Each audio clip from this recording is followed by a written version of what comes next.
여러분, 우리가 지난주에 고린도 교회의 문제점을 함께 살펴봤습니다. 분열의 문제가 있었고요.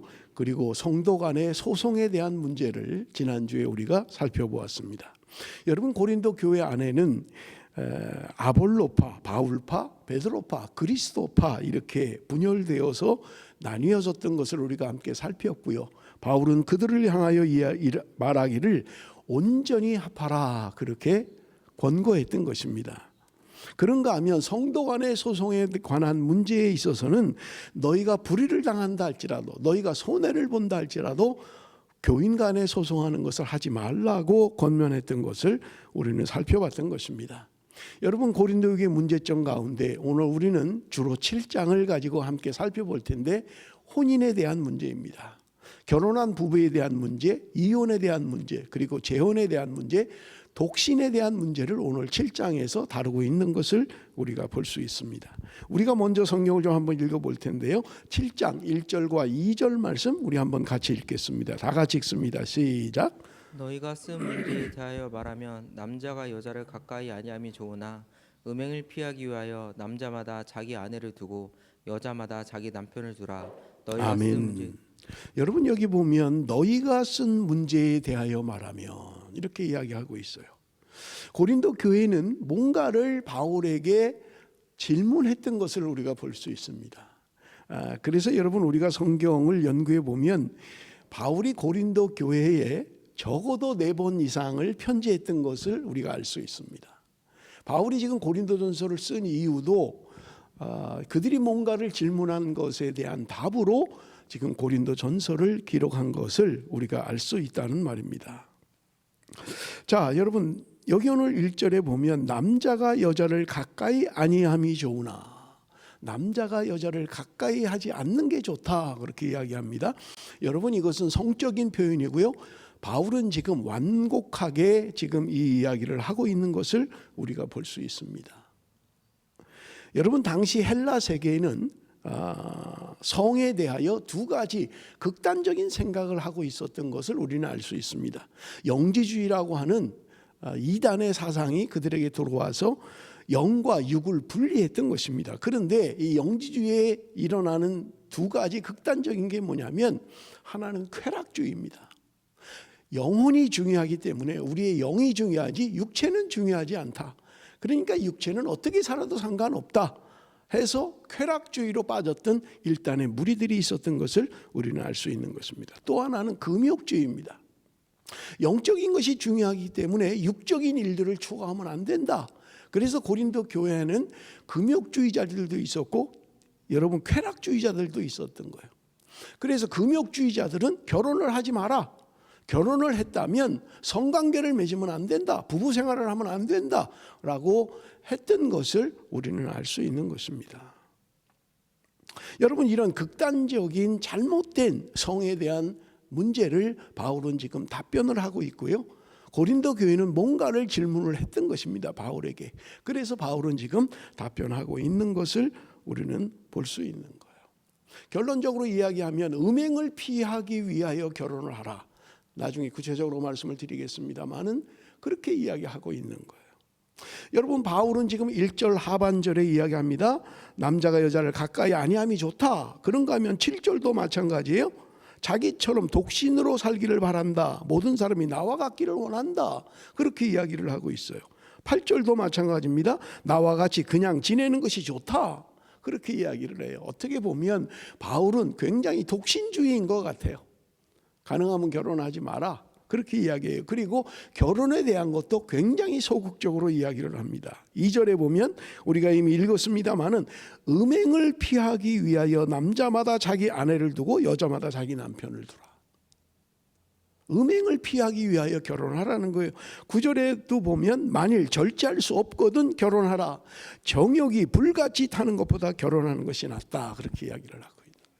바울은 결혼에 대해서 뭔가 자신이 결혼 안 해서 그런가 결혼에 대해서 좀 뭔가 부정적인 그런 뉘앙스를 가지고 이야기하고 있는 것은 아닌가, 우리가 그렇게 생각할 수 있습니다.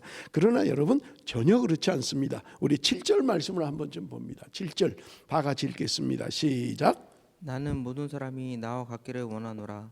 그러나 각각 하나님께 받은 자기의 은사가 있으니 이 사람은 이러하고 저 사람은 저러하니라.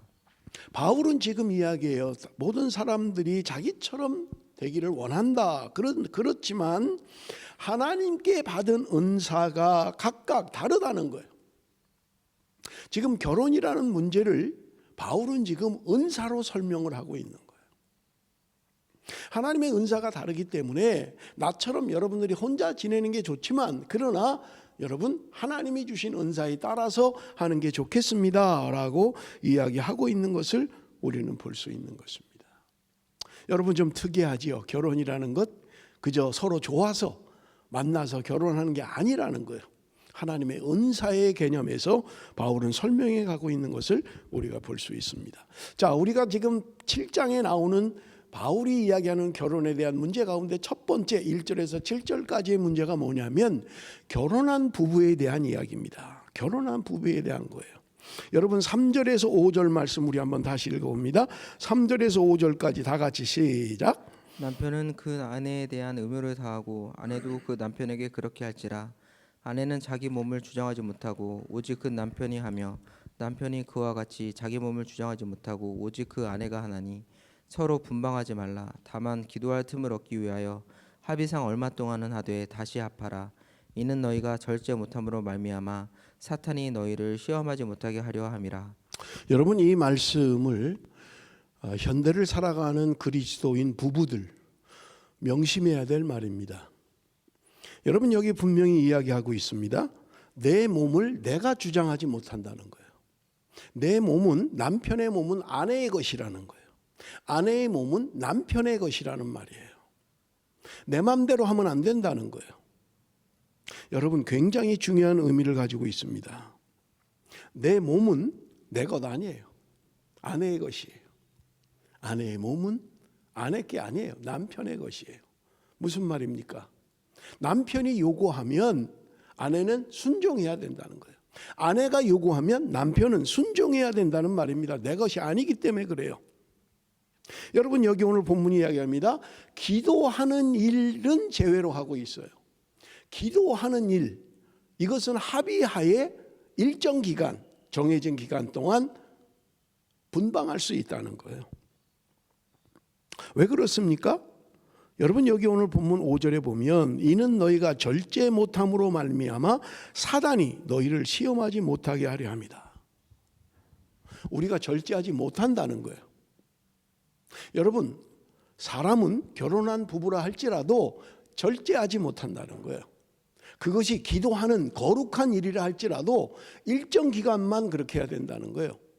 그래서 그 시간이 지나면 다시 합방하라고 이야기하고 있는 것을 우리가 볼 수 있습니다. 여러분 우리 호주에는 한국은 그렇게 방이 많지 않죠. 가족이 사는 경우에도 여분의 방이 있는 집이 거의 없죠. 그러나 호주는 거의 방이 하나 정도는 남습니다. 그러면 여러분 부부가 싸움을 하면 방을 따로 쓰면 안 된다는 거예요. 방이 없으면 그렇게 하고 싶어도 못 하는데 방이 넉넉하다고 해서 부부가 따로 각 방을 쓰면 안 된다는 거예요. 여러분 우리가 살아가면서 지금 이 말씀을 듣고 있는 분들 가운데도 그런 분들이 있으면 합방해야만 합니다. 분방하면 안 돼요. 방을 따로 쓰면 안 된다는 거예요. 부부는 한 방에서 한 침대에서 생활하라고 이야기하고 있는 것을 우리는 볼 수 있습니다. 여러분 절제하지 못한다는 것을 기억하십시오. 내 남편이 내 아내가 절제하지 못한다는 거예요. 그러면 어떻게 돼요? 딴 짓을 하는 거예요. 딴 생각을 하는 거예요. 여러분 사람은 하나님이 만들 때 육체의 제한을 가지고 있습니다. 육체의 욕구가 있어요. 그래서 우리가 음식에 대한 것 성적인 욕구 이런 것은 하나님이 주신 것들이에요. 우리가 육체에 속해 있는 한 우리에게 일어나는 일들입니다. 그래서 여러분 기억을 하십시오. 사람은 배출의 욕구가 있는 거예요. 소변이나 대변이나 내 안에 몸에 차면 밖으로 쏟아내야만 되는 거예요. 마찬가지입니다. 여러분 우리 안에 남자들에게 있는 여러분 그러한 것들이 쌓이면 배출을 해야만 하는 거예요. 그걸 하지 못하면 문제가 생긴다는 거예요. 그래서 여러분 남자는 주기적으로 여러분 과학자들이 하는 이야기예요.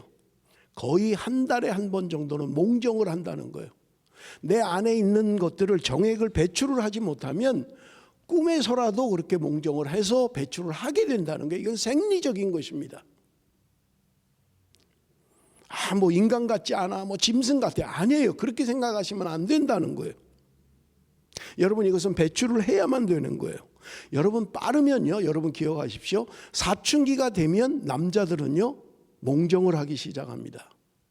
여러분의 자녀 가운데 빠르면 초등학교 때도 할 수 있어요. 무슨 말이냐? 적어도 초등학교 사춘기의 남자 아이들은 정액이 쌓이게 된다는 거예요. 그럼 이거를 자기 스스로 배출을 못하면 꿈을 통해서 배출한다는 거예요.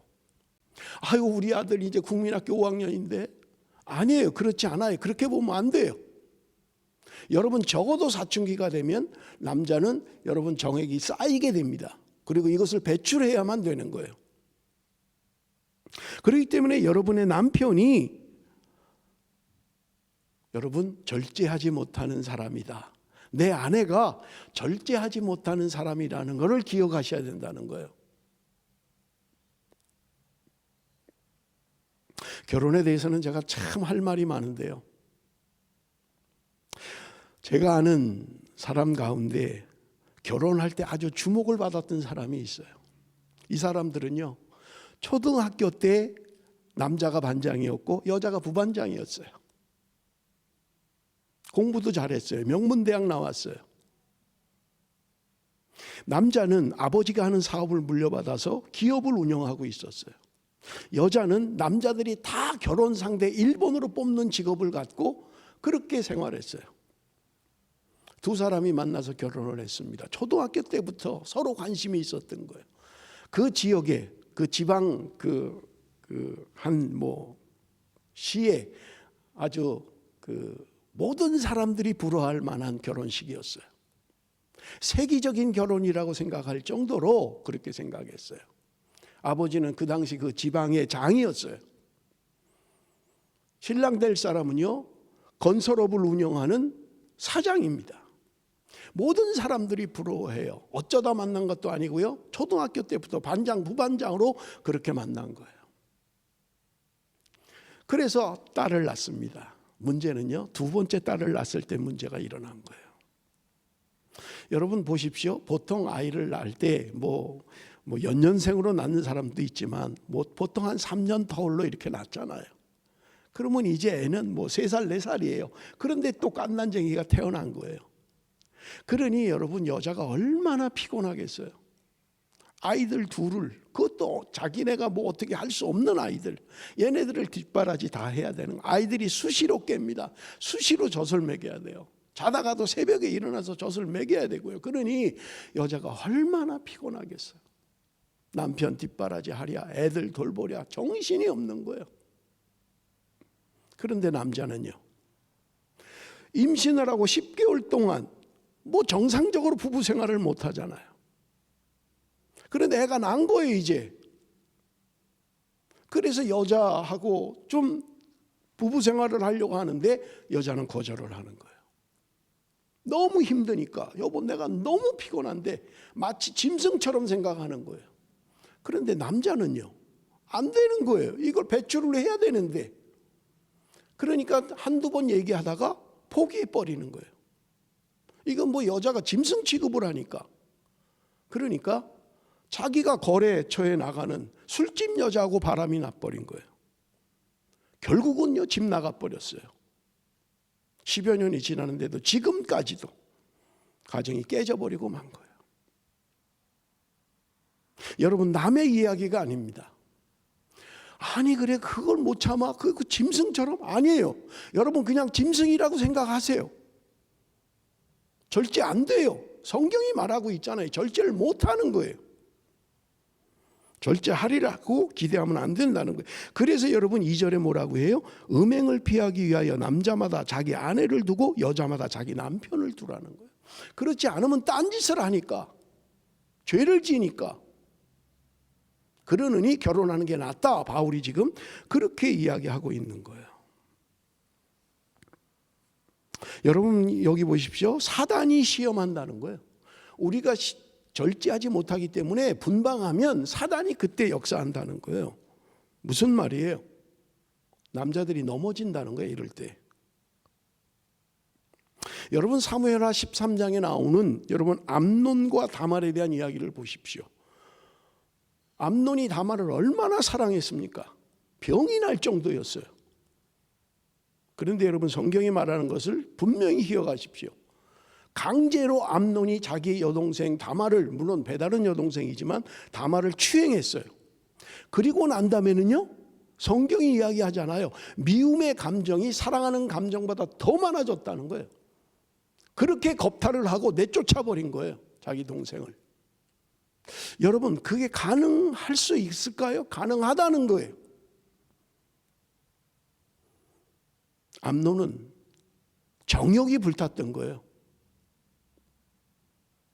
그래서 자기가 만족하고 나니까, 정복하고 나니까 버려버리는 게, 급속도로 사랑하는 마음이 식어져 버리는 거예요. 여러분 결혼하기 전에 여러분 처녀 총각이 부부관계를 하면 안 돼요. 죄송합니다. 부부관계가 아니죠. 성적인 관계를 하면 안 돼요. 급속히 떨어져요. 남자는요. 관심이 없어지는 거예요. 아니야 저 사람은 나를 사랑하기 때문에 안 그래. 천만에요. 그건 아주 특별한 경우입니다. 그래서 여러분 성경은 금하고 있는 거예요. 여러분 신명기 22장을 보세요. 총각과 처녀가 결혼 전에 성관계를 맺으면 돌로 쳐서 죽이라는 거예요. 성경은 이야기합니다. 악한 것이라는, 악을 제하라는 거예요. 너희들 가운데 있는 악을 제하라고 이야기합니다.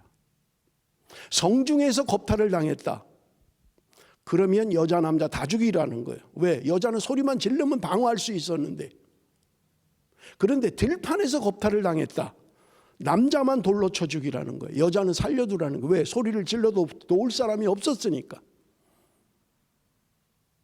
여러분 성경이 이렇게 단호하게 이야기하는 것은 너희들 가운데 악을 제거해야 된다고 이야기하고 있는 것입니다. 요즘 교회 안에서도요, 동거하는 게 유행처럼 번지고 있어요. 결혼도 하지 않은 청년들이 동거하는 거예요. 그만두십시오. 헤어지십시오. 그건 성경적인 게 아니에요. 여러분 제가 말씀을 드렸습니다마는, 여러분 저는 전방에 있었기 때문에 수색견이 있었어요. 수색견이. 수컷 개가 있는데요, 이 개가 냄새를 맡고 그 냄새를 추격하는 거예요. 지금도 있잖아요. 요즘 비행장에 보니까 코로나에 대한 그걸 맡고 추적하는 개들이 있더라고요. 그런데요, 이 수컷들이요, 발정기가 되면요 울부짖는 거예요. 늑대 우는 것 같아요. 늑대 울음소리 같아요. 얼마나 막 부르짖는지 몰라요. 그런데 그 개가 교미를 하는 순간 여러분 냄새를 맡는 기능을 잃어버려요. 폐견돼 버려요. 더 이상 쓰지를 못해요. 왜? 냄새 맡는 기능을 더 이상 할 수가 없어요. 그 개는. 그래서 그냥 폐견돼 버리는 거예요. 일반 개가 되는 거예요. 여러분 성경은 우리에게 분명히 이야기합니다. 제가 어느 다큐멘터리를 보니까 남자와 여자가 만나서 어느 정도가 되면 헤어지는가 하는 기간을 이야기하는데, 길게 잡아서 1년 6개월이에요. 길게 잡아서. 물론 여러분 특이한 경우들이 있습니다. 특이한 경우들이 있어요. 그걸 저 모르는 거 아니에요. 그러나 대부분 평범한 사람들은 1년 반 정도가 되면 대부분 실증을 느끼고 헤어지게 된다는 거예요. 제가 좀 구체적으로 얘기할 게 많은데 더 이상 이야기를 못 하겠어요. 여러분, 내 남편이 대단한 사람이라고 생각하지 마십시오. 그런 거는 저 육신에 속한 사람들, 짐승 같은 사람들, 밥만 먹으면 그거밖에 생각 안 하는, 절대로 그렇지 않아요, 여러분. 제가 남편을 대표해서 이야기합니다. 여러분 옆에 있는 남편도 마찬가지라는 것을 기억하십시오. 설교 끝나고 또 묻지 마세요. 여보, 당신 진짜 그래? 그럼 그렇다고 말할 남자가 어디 있어요? 아주 특이한 경우에 여러분 그런 사람들이 있어요. 제가 뒤에 이야기하겠습니다. 그러나 대부분의 평범한 남자들은 절제하지 못합니다. 감당하지 못해요. 그러니까 결혼한 부부는 자기의 몸을 자기 몸이라고 하면 안 되는 거예요.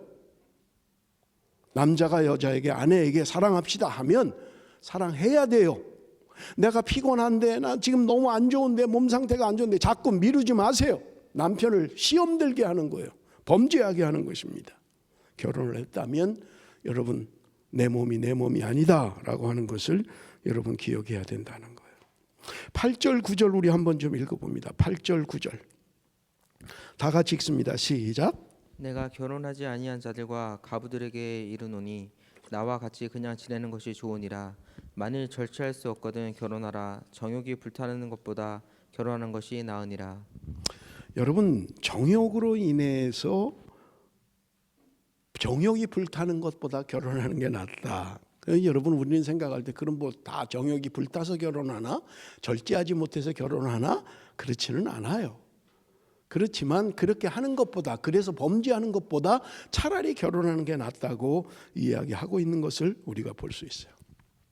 여러분 결혼하는 여자들이 제일 많이 듣는 말이 뭐예요? 여보, 아니면 사랑하는 그대여, 내가 당신 손에 물 안 묻히게 해줄게. 그런 말을 제일 많이 들었을 거예요. 그리고 늘 이야기하잖아요. 결혼 생활하면서 당신이 손에 물 안 묻히게 해준다며. 여러분 소꿉장난을 해도 손에 물 묻혀야 돼요. 그거 가지고 자꾸 얘기하지 마세요. 뭘 물을 안 묻혀요. 물 안 묻히고 어떻게 살려고요.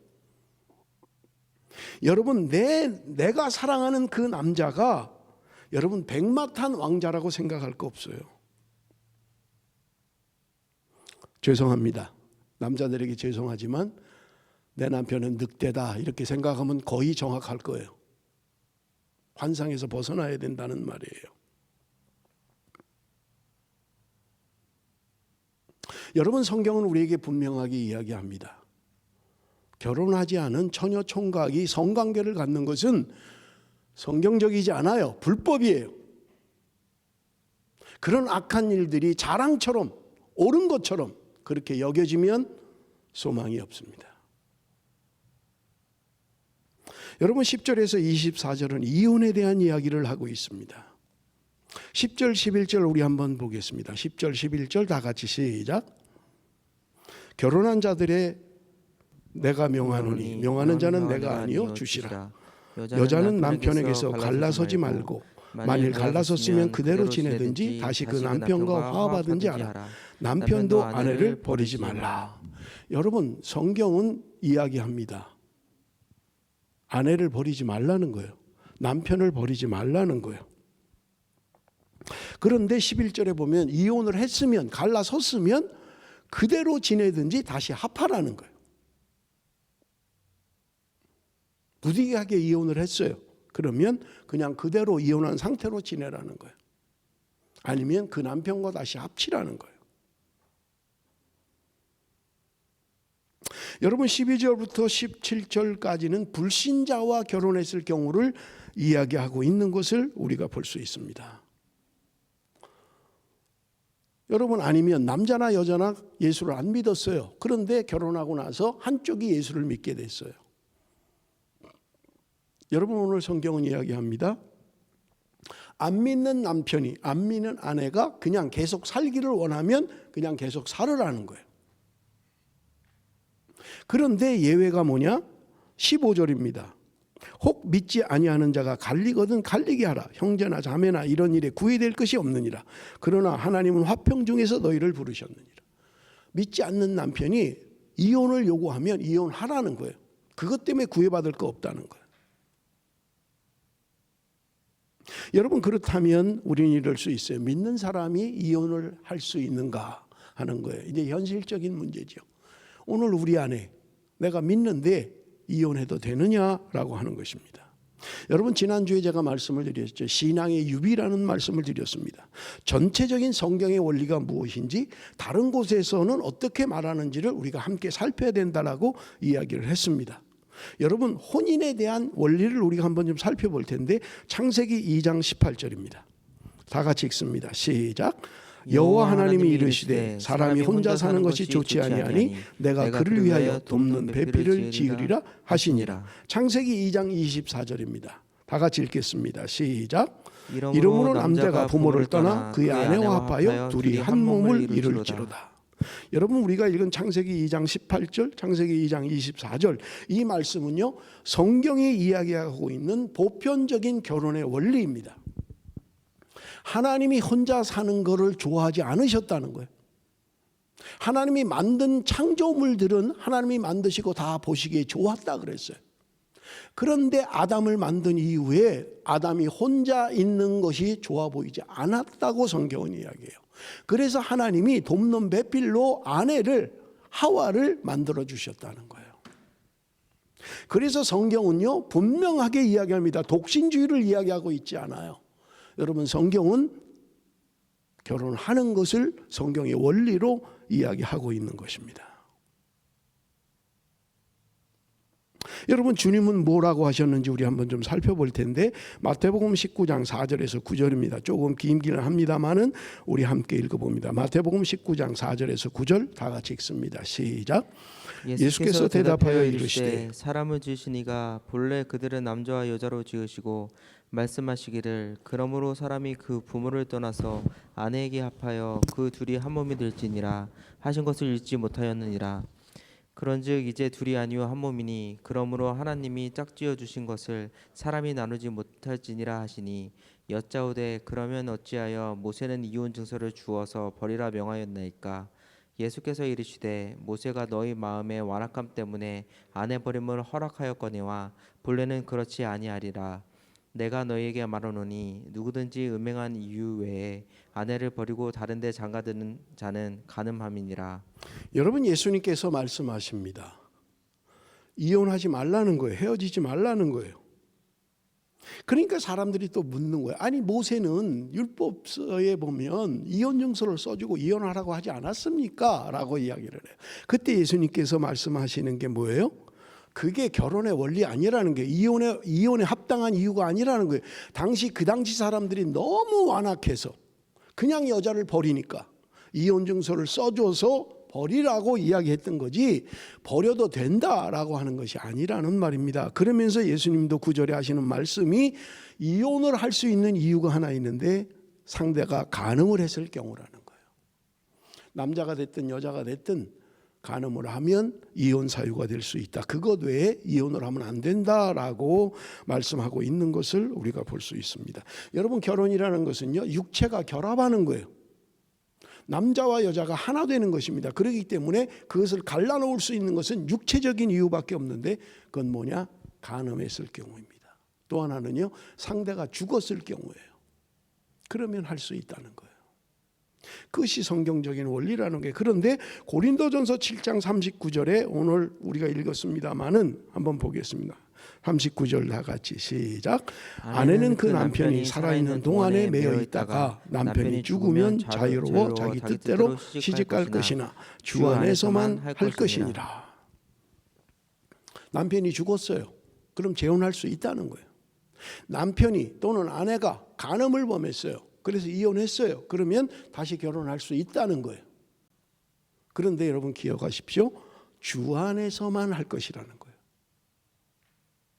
그냥 내가 끌려서 결혼하고 내가 뭔가 좋아서 뭔가 조건이 좋아서 이러한 이유들로 하면 안 된다는 거예요. 주 안에서만 하라는 거예요. 그 결혼이 정말 두 사람을 하나님께 더 가까이 하게 할 것이냐, 아니면 완전히 결혼해서 두 사람이 세상적으로 빠져버릴 것이냐 생각해야 된다는 거예요.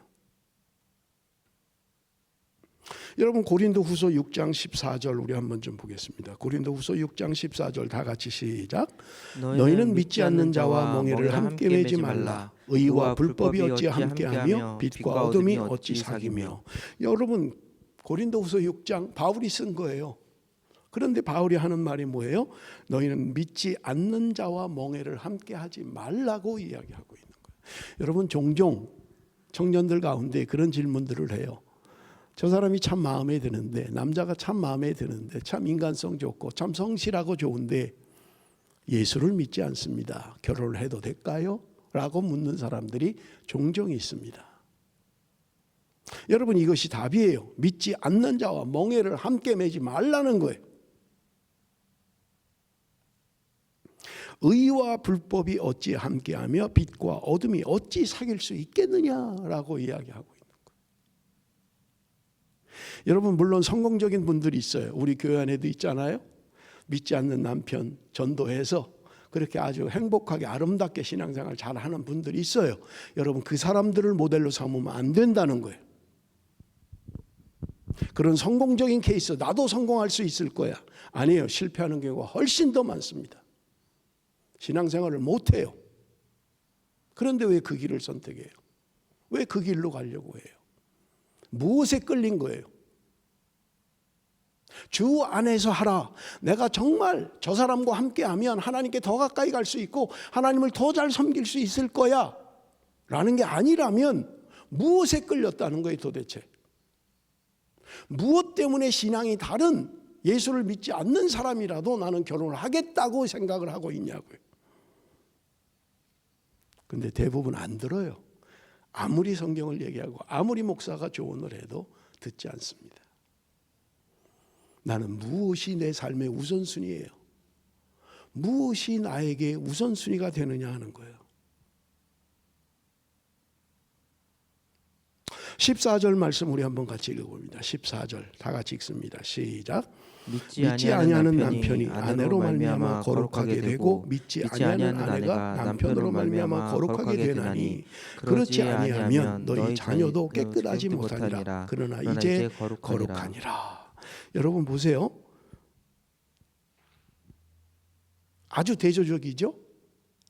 고린도후서에서는 믿지 않는 자와 멍에를 함께 매지 마라 그래놓고 14절에 바울이 믿지 아니하는 남편이 아내로 말미암아 거룩하게 된다.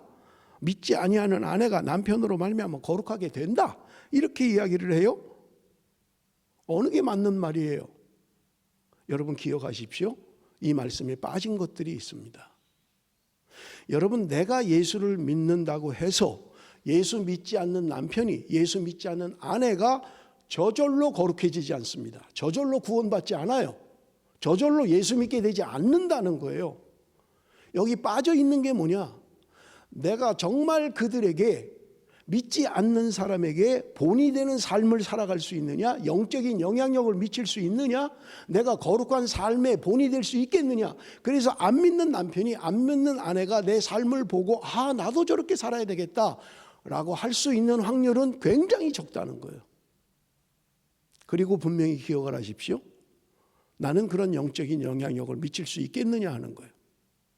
나는 그들에게 정말 거룩한 삶을, 주님을 닮아가는, 주님을 따라가는 거룩한 삶의 모습을 보여줄 수 있겠느냐 하는 거예요. 그게 아니라면 저절로 거룩해지지 않아요. 내가 예수 믿고 남편이 안 믿는다고 해서 그냥 억지로 참고 그냥 살면 내 남편이 그냥 언젠간 거룩해지겠지? 그렇지 않아요. 저절로 거룩해지지 않아요.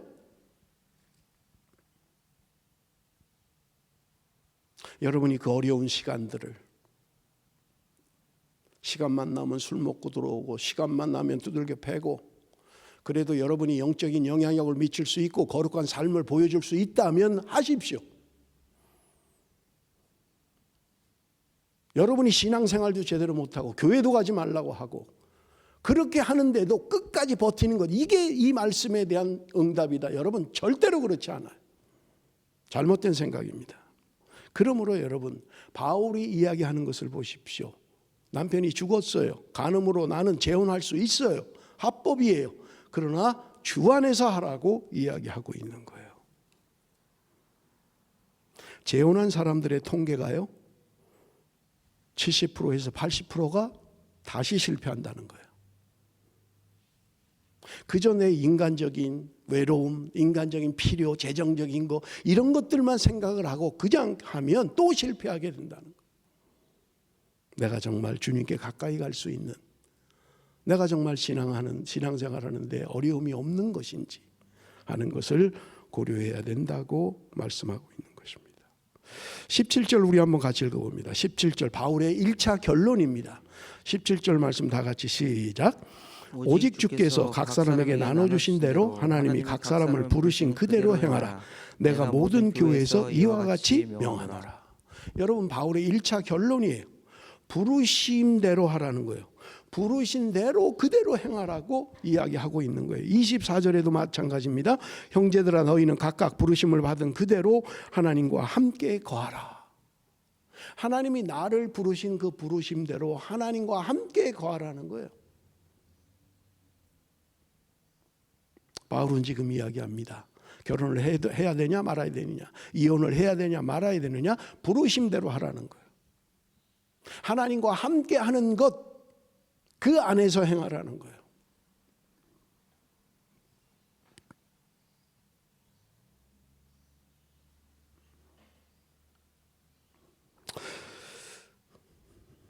여러분 25절부터 40절까지는 독신자, 과부에 대한 이야기를 하고 있는 것을 우리가 볼 수 있습니다. 여러분 우리 한번 25절, 26절 우리 한번 좀 보겠습니다. 25절, 26절입니다. 다 같이 시작. 처녀에 대하여는 내가 주께 받은 계명이 없으되 주의 자비하심을 받아서 충성스러운 자가 된 내가 의견을 말하노니 내 생각에는 이것이 좋으니 곧 임박한 환난으로 말미암아 사람이 그냥 지내는 것이 좋으니라. 여러분 제가 1차 바울의 결론이 부르심에 합당한 삶을 살라고 이야기를 했어요.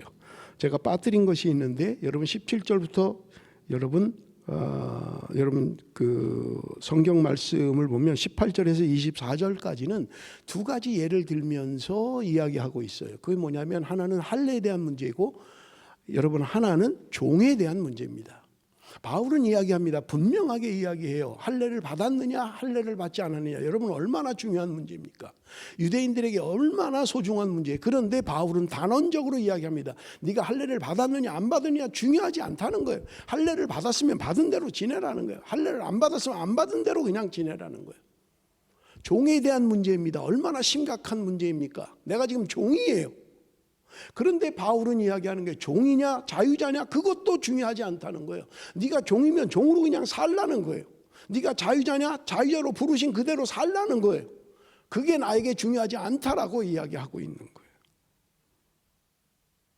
그러면서 결론이 부르심에 합당하게 하라는 거예요.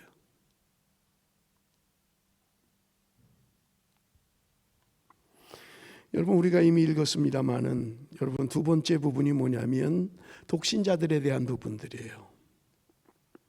여러분 바울은 이야기합니다. 처녀에 대하여 내가 주께 받은 계명이 없다. 그러나 내가 충성스러운 자가 되어 너희들에게 말한다. 내 생각에는 이것이 좋으니 곧 임박한 환난으로 말미암아 사람이 그냥 지내는 것이 좋다. 그렇게 이야기해요.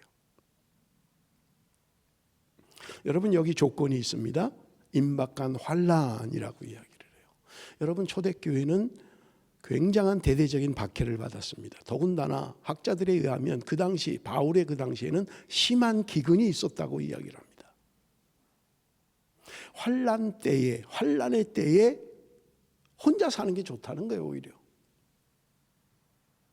여러분 그런가 하면 여러분 28절에 보면 육신의 고난이 있을 거라고 이야기해요. 결혼을 하면 너희들에게 육신의 고난이 있을 것이다. 그렇게 이야기하고 있는 거예요. 상황이 너무 어려워요. 그럴 때는 차라리 혼자 사는 게 좋다는 거예요. 여러분 그렇잖아요. 전쟁 중에 여러분 내가 사는 것은 혼자 사는 게 오히려 나을 수 있어요. 가족이 있으면 훨씬 힘든 거예요. 그래서 주님은 말씀하십니다. 마태복음 19장 10절에서 12절 우리 한번 같이 읽어봅니다. 다 같이 읽습니다. 시작.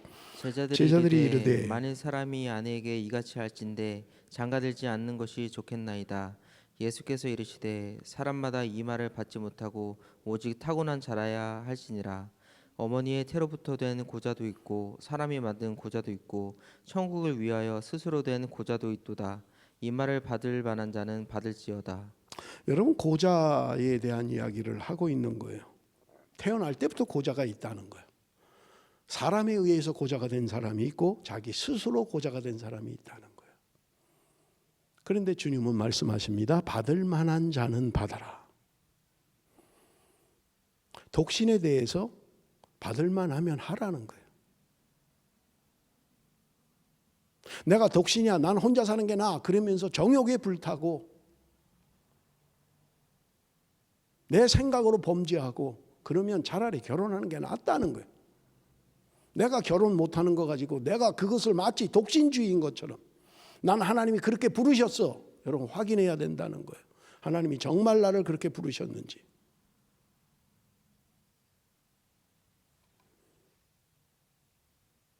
(32절에서 35절입니다) 32절에서 35절 어떻게 해야 하는가라고 하는 것이에요. 우리 한번 다 같이 읽어봅니다. 시작. 너희가 염려 얻기를 원하노라. 장가가지 않는 자는 주의 일을 염려하여 어찌하여야 주를 기쁘시게 할까 하되, 장가간 자는 세상 일을 염려하여 어찌하여야 아내를 기쁘게 할까 하여, 마음이 갈라지며 시집가지 않는 자와 처녀는 주의 일을 염려하여 몸과 영을 다 거룩하게 하려 하되, 시집간 자는 세상 일을 염려하여 어찌하여야 남편을 기쁘게 할까 하느니라. 내가 이것을 말함은 너희의 유익을 위함이요 너희에게 올무를 놓으려 함이 아니니, 오직 너희로 하여금 이치에 합당하게 하여 흐트러짐이 없이 주를 섬기게 하려 함이라. 여러분 바울의 두 번째 결론이 뭡니까? 주를 섬기게 하기 위함이다. 첫째는요, 부르심에 합당한 삶을 살라는 거예요. 여러분 바울은 지금 이야기합니다. 여기 32절에 너희가 염려 없기를 원하노라. 염려라는 말은요, 마음이 나뉘어지는 것을 말합니다. 마음이 나뉘어지는 상태를 염려라고 이야기해요. 그런데 결혼을 하면, 결혼한 사람은 마음이 나뉘어진다는 거예요. 그래서 주님을 기쁘시게 하기보다는 내 아내를, 내 가족을 기쁘게 하려고 한다는 거예요. 그래서 마음이 나뉘게 된다는 거예요. 그래서 지금 이야기하는 게 뭡니까? 그런데 35절에 내가 이것을 말하면 너희의 유익을 위하며 너희에게 올무를 놓으려고 그러는 게 아니다. 그럼 결혼 안 하고 그냥 혼자 사는 게 나아? 그게 나을 것 같아? 그런데 바울은 유익을 위해서 이야기한다는 거예요. 유익을. 유익이라는 말은 함께 열매를 맺는다, 그런 말입니다.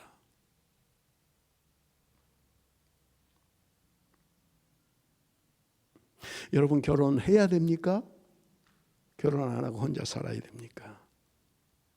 결혼하는 게 여러분 성경의 원리예요. 분명히 결혼한 부부가 함께 한 방향을 향하여 가면 훨씬 더 시너지 효과가 있다는 거예요.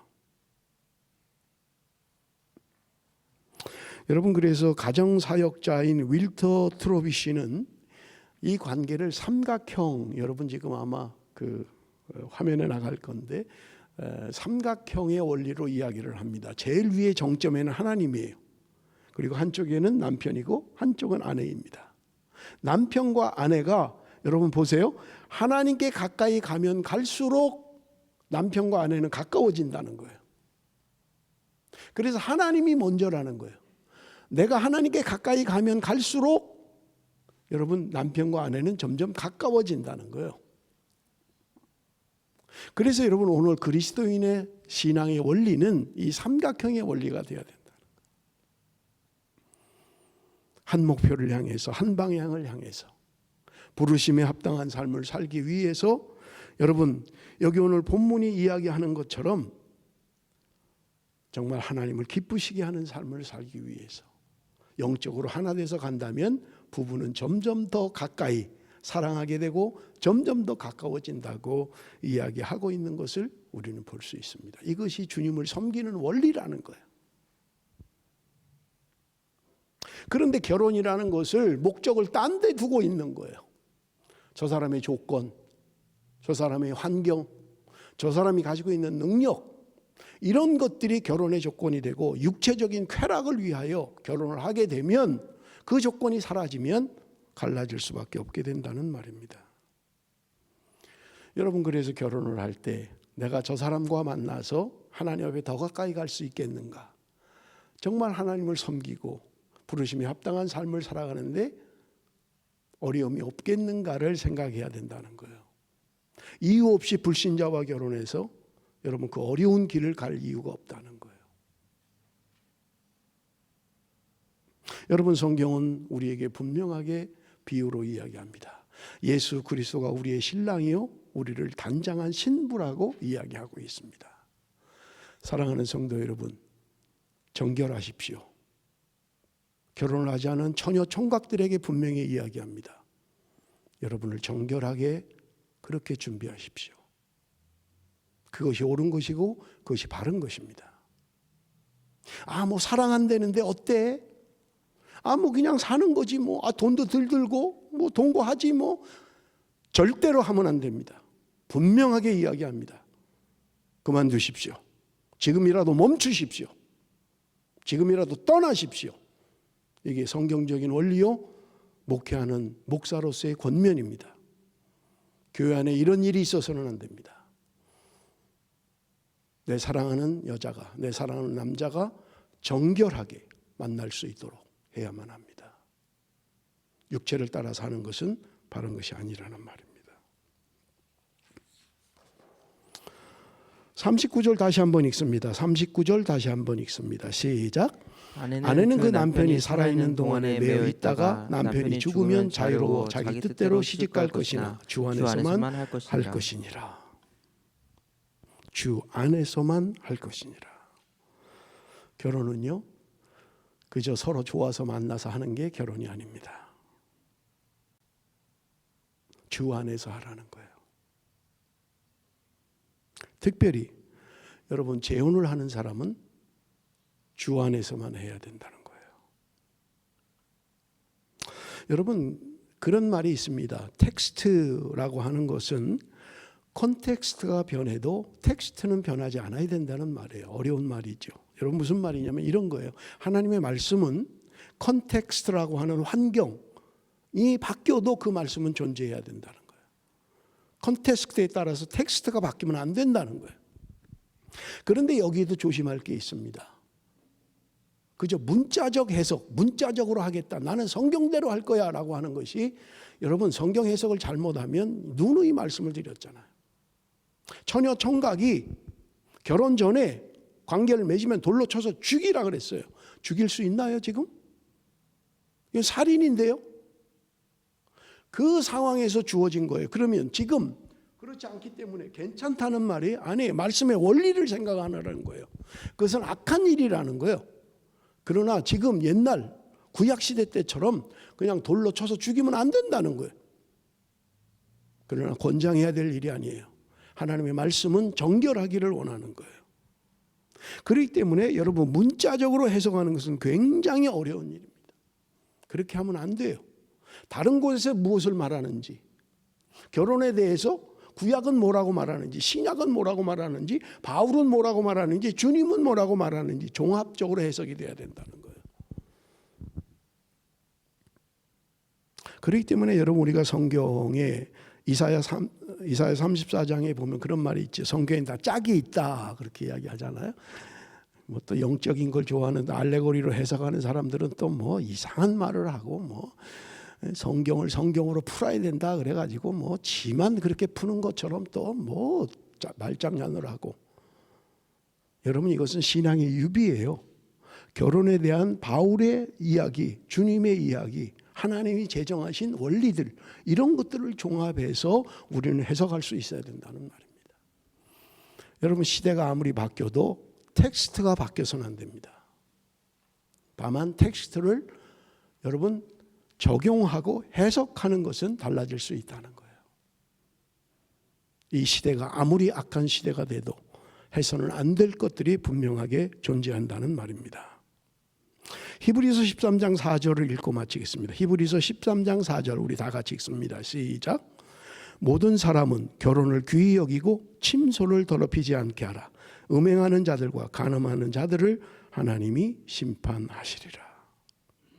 결혼을 귀히 여겨야 된다는 거예요. 침소를 더럽히지 말라고 말씀하고 있는 것입니다. 사랑하는 성도 여러분, 하나님은 우리를 하나님의 자녀로 부르셨습니다. 우리의 삶의 목표가 바울이 이야기하는 것처럼 주님을 섬기는 데 있어야만 하는 것입니다. 여러분, 해도 되느냐 말아야 되느냐, 이걸 해도 되느냐 말아야 되느냐 하는 문제보다는 더욱더 중요한 것이 내가 하나님 앞에 가까이, 내가 정결하고 깨끗한 삶을 살고 있느냐 하는 거예요. 여러분, 환경이 그렇지 못하다면 환경을 바꿔야만 합니다. 죄를 지을 수 있는 환경을 자꾸 만들면 안 돼요. 한 번 죄를 지면 이제 한 번 죄 졌는데 어때? 계속 안 됩니다. 하지 않아야 돼요. 그래야 나를 유지할 수 있습니다. 잘못된 죄를 지었으면 회개해야 됩니다.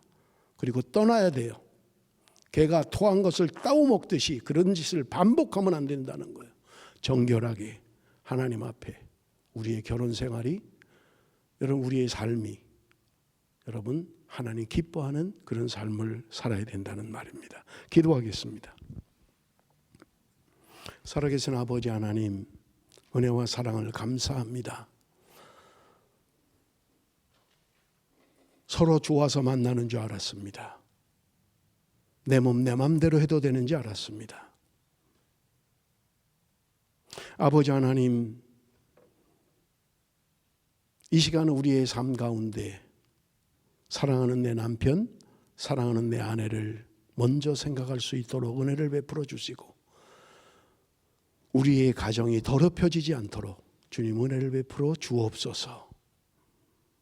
우리의 마음과 생각이 신부가 단장하는 것처럼 정결하고 깨끗하게 준비되어질 수 있도록 주님 함께하여 주옵소서.